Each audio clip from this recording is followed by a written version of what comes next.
Rich Nielsen asks, most people think the Jazz are fatally flawed on defense and that they aren't serious championship contenders. Do the analytics justify or refute that assertion? If most people think the Jazz aren't legitimate championship contenders, then most people are wrong. I get the inclination to want to watch them in the playoffs. And I do think that zeroing in on their defense is actually the right call, because anyone who says that they're worried about their offense has just not watched them the past few postseason campaigns. They have enough shot creation and making on this team between Bojan Bogdanovic, Mike Conley, Donovan Mitchell, Joe Ingles, Jordan Clarkson. Like, they are deep there.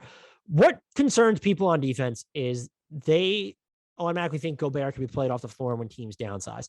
That's not actually what's happening. The bigger issue is that the Jazz just don't have a ton of speed and athleticism or even above average defenders in front of him.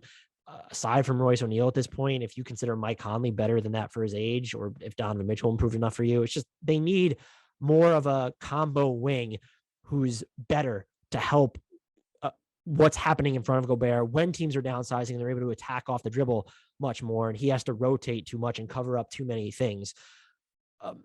I think I don't know that the Jazz are better suited to beat that this year. You have Rudy Gay, but he's not just like some quick twitch defender. If you do need to downsize your center minutes when Gobert is resting for in the playoffs 10 to 15 minutes a game, whatever it is, maybe that's valuable.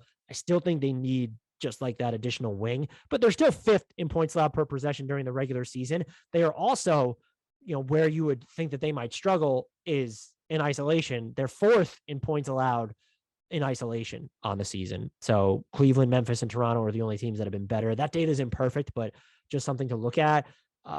You look at their opponent shooting, they have like the best defensive shot profile. Teams just, they're not getting to the rim a ton. They don't take a ton of threes. They're being goaded into a ton of mid-range jumpers, and they're not really getting burned from any spot. If anything, they've had a little bit of luck with opponent 3-point shooting this year.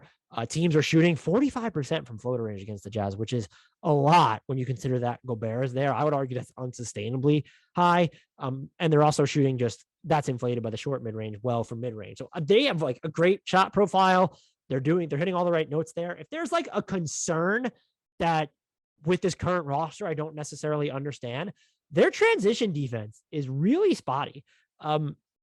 They've tightened up a little bit lately after what felt like a super sloggy start to the season, but the Jazz are currently 22nd in the frequency with which teams get out on the break after the Jazz miss a shot.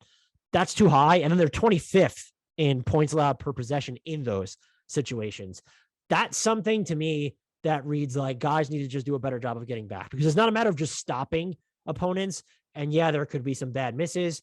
I don't know what the data says on this, but I think things have been written that I hope I'm not misremembering that I read something about this, where shooting jumpers, and the Jazz shoot a lot of jumpers. They're the best pull-up jump shooting team in the league.